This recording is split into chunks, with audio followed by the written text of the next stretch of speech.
Bienvenue sur Africa 24 dans cette nouvelle édition du 12-15. Voici les titres de l'actualité. Situation complexe au Zimbabwe. L'armée qui a pris le contrôle de la capitale Harare est assignée à résidence. Le président Robert Mugabe dément toute tentative de coup d'État. La confusion est totale. En Tunisie, Mohamed Tili Mansri prend les rênes de l'instance supérieure indépendante pour les élections. Après plusieurs reports, il a été élu ce mardi avec une majorité absolue au Parlement. Et le Forum mondial sur la transparence et l'échange de renseignements à des fins fiscales s'est ouvert ce jeudi à Yaoundé au Cameroun. Objectif, soutenir l'Afrique dans la lutte contre l'évasion fiscale transfrontalière. Mais tout d'abord, dans le cadre de la réalisation de son plan national de développement économique et social, la Guinée rencontre ses partenaires ce jeudi 16 novembre à Paris en France. Cette table ronde de 2 jours organisée par le président Alpha Condé verra la participation de 400 personnes, principalement d'ordre des autorités guinéennes, la Guinée terre d'investissement. On écoute à ce propos le chef de l'État guinéen. Le retard de la Guinée va être un avantage parce que, avec l'économie numérique et l'accélération de l'histoire du développement, là où les autres ont mis 10 ans, peut-être on mettra 2 ans. À condition bien sûr que nous maîtrisons d'abord l'éducation, c'est-à-dire l'enseignement. Donc d'où l'importance de l'éducation pour avoir la maîtrise de nouvelles technologies. La santé, l'énergie. Je suis le champion de l'Afrique pour l'énergie, l'initiative africaine pour l'énergie renouvelable, appuyé par nos amis de la Banque africaine de développement et nos amis de l'Union européenne. Parce que 7 Africains sur 10 n'ont pas accès à l'énergie. Donc, comment voulez-vous développer nos pays si on n'a pas l'électricité? Donc, l'énergie. Ensuite, les infrastructures, les routes et le chemin de fer. Tout le monde sait le rôle important que le chemin de fer a joué dans le développement des pays comme l'Amérique, la Russie, la France, etc. Donc, ce que nous voulons aujourd'hui, c'est montrer qu'il y a une nouvelle Guinée. Coup d'État ou pas, l'incertitude demeure au Zimbabwe ce jeudi 16 novembre. Le pays est contrôlé depuis mardi soir par les militaires qui auraient assigné à résidence le président Robert Mugabe et procédé à des arrestations. Toutefois, cette situation n'a pas changé la vie quotidienne des habitants de la capitale qui continuent à vaquer à leurs occupations. On fait le point avec Ashley Duprat.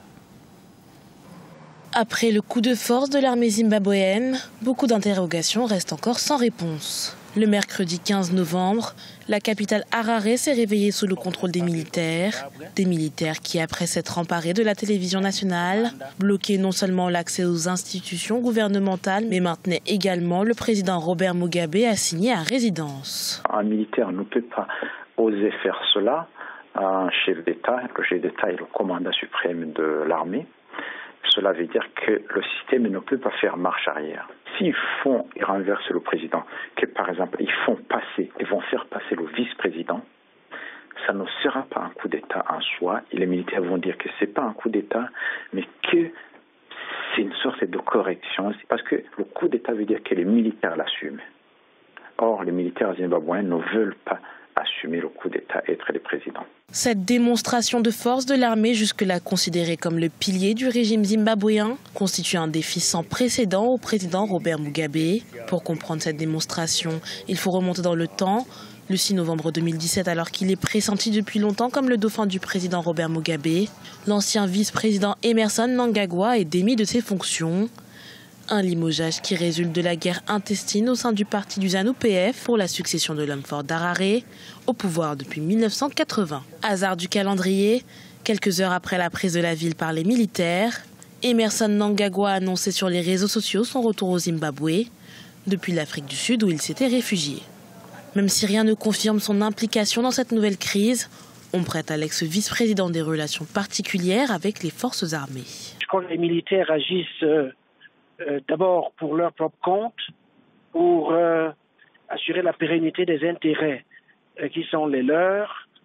S'il arrive que Mnangagwa soit celui qui les assure le mieux, ils vont sans doute le soutenir. Et donc la question est celle de savoir si l'armée peut rallier autour d'elle suffisamment de soutien pour que soient dépassées les divisions et la fragmentation qui ont prévalu au cours des dernières années. Seule certitude, à Harare, la population poursuit ses activités, les commerces sont ouverts et les habitants vaquent à leurs occupations.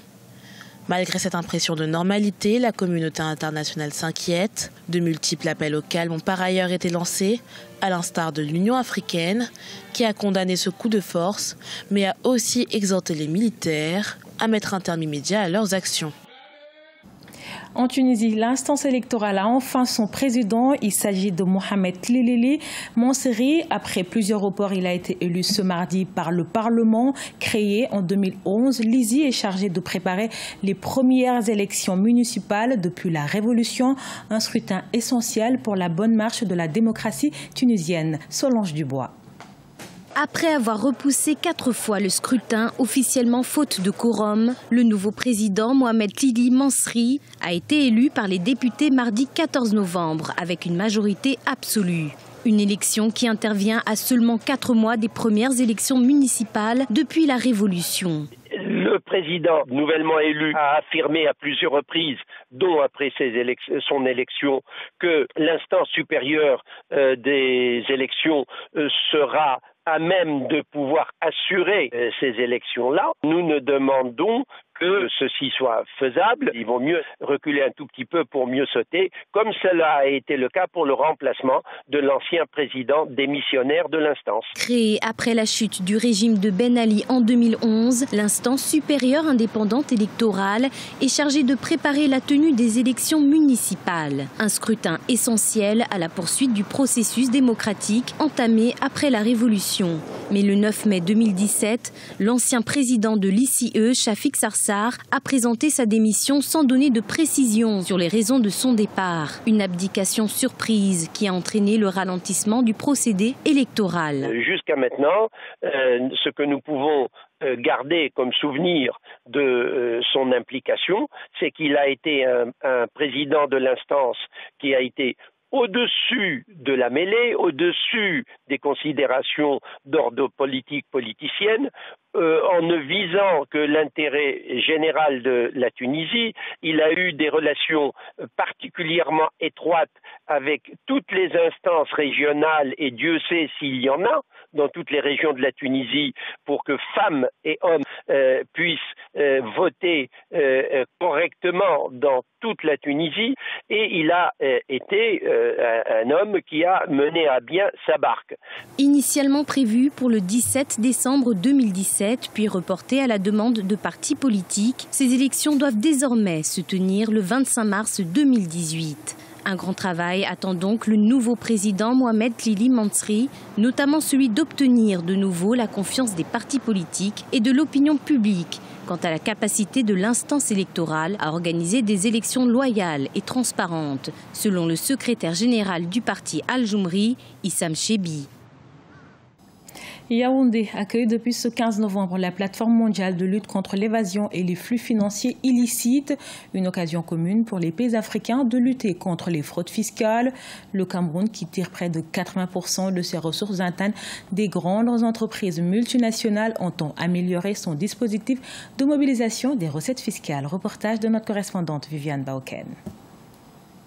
Les pays en voie de développement sont particulièrement frappés par les effets néfastes des mécanismes de fraude et d'évasion fiscale, lesquels sont orchestrés par les entreprises multinationales qui logent des bénéfices dans les pays à juridiction fiscale peu contraignante. Aujourd'hui, les défis pour les pays africains est de conjuguer leurs efforts pour le rapatriement de leurs capitaux. Aujourd'hui, les flux financiers font en sorte que d'énormes ressources qui sont destinées à nos pays en voie de développement nous échappent et atterrissent dans les caisses de pays développés qui, en principe, ont moins besoin de ces ressources-là que nous. En tout cas, atterrissent dans les caisses d'entreprises installées dans les pays développés ou dans des paradis fiscaux. Le Cameroun, qui tire près de 80% de ses recettes fiscales internes des grandes entreprises multinationales, est donc particulièrement concerné par ces questions. L'administration financière du pays a mis en place un ensemble de mesures qui visent à optimiser la mobilisation de ces recettes fiscales. L'objectif d'optimiser la mobilisation des recettes fiscales intérieures est un objectif majeur pour notre pays. Et pour le faire, il s'agit d'échanger des informations d'abord à l'intérieur de l'administration, mais ensuite avec les autres pays. Ces pays-là nous aideraient le moment venu, si on a identifié des opérations frauduleuses ou de l'évasion fiscale ou de la fraude, d'échanger les informations et utiliser d'autres instruments. Le Forum mondial sur la transparence et l'échange de renseignements à des fins fiscales qui se tient à Yaoundé jusqu'au 17 novembre 2017 a pour ambition de soutenir l'Afrique dans la lutte contre l'évasion fiscale transfrontalière afin de lui permettre de mobiliser les ressources nécessaires à son développement. Depuis plus d'un an, la région du Poul en République du Congo est en crise, une situation qui a déjà fait 138 000 déplacés selon les Nations Unies, des déplacés désormais en sécurité, mais qui vivent dans le plus grand dénuement, notamment à Kinkala où l'aide humanitaire se mobilise. Reportage de notre correspondant Deva Panzo. Située à 78 km de Brazzaville, Kinkala, la capitale du Poul, a accueilli 3 381 déplacés identifiés, dont 451 repartis dans 5 sites et 2 930 dans les familles d'accueil. Mais avec des moyens de survie précaires et insuffisants, ces derniers demeurent inquiets. Nous dormons dans de mauvaises conditions, ma tante soigne lorsqu'il pleut. Nous sommes affamés et nus car nous manquons de vêtements. On ne livre pas de médicaments et le talon que nous présentons à l'hôpital afin de bénéficier des soins gratuits n'est pas pris en compte car il faut de l'argent. Même si on ne trouve pas dans nos villages, nous savons comment on peut se débrouiller. Mais avec 10 800 par tête, après 2 mois, ça ne va pas. En effet, les enquêtes menées par les services départementaux ont révélé plusieurs urgences. Sur le plan sanitaire, le paludisme, la diarrhée et les maladies respiratoires battent leur plein et le manque de médicaments à l'hôpital rend la situation difficile. Sur le plan scolaire, outre l'insuffisance des places assises, les enfants déplacés présentent des signes de sous-alimentation. Par ailleurs, 14 nouveau-nés n'ont pas été déclarés à l'état civil. Dans les zones où les marchés ne fonctionnent pas, on amène directement les vivres là-bas, qu'on paie sur le marché régional ou bien sur le marché international et on fait les distributions directes. Mais dans les endroits où les marchés fonctionnent, les marchés sont approvisionnés, comme c'est le cas à Kinkala, au lieu d'amener les vivres, on utilise un système de transfert électronique de bons alimentaires. Notons que l'Union européenne a lancé ce mardi 14 novembre 2017 à Kinkala une aide de 900 000 € en faveur des déplacés du Poul, dont 300 000 € de la Commission européenne, 200 000 € de l'Italie et 400 000 € de la France. Celle-ci fait suite à l'appel d'urgence lancé en juillet 2017 par le gouvernement et les Nations Unies en faveur de 138 000 personnes. Ce journal a été réalisé par l'ensemble de la rédaction. Nous vous remercions pour votre fidélité. Dans un instant, une nouvelle édition de l'actualité sur Africa 24.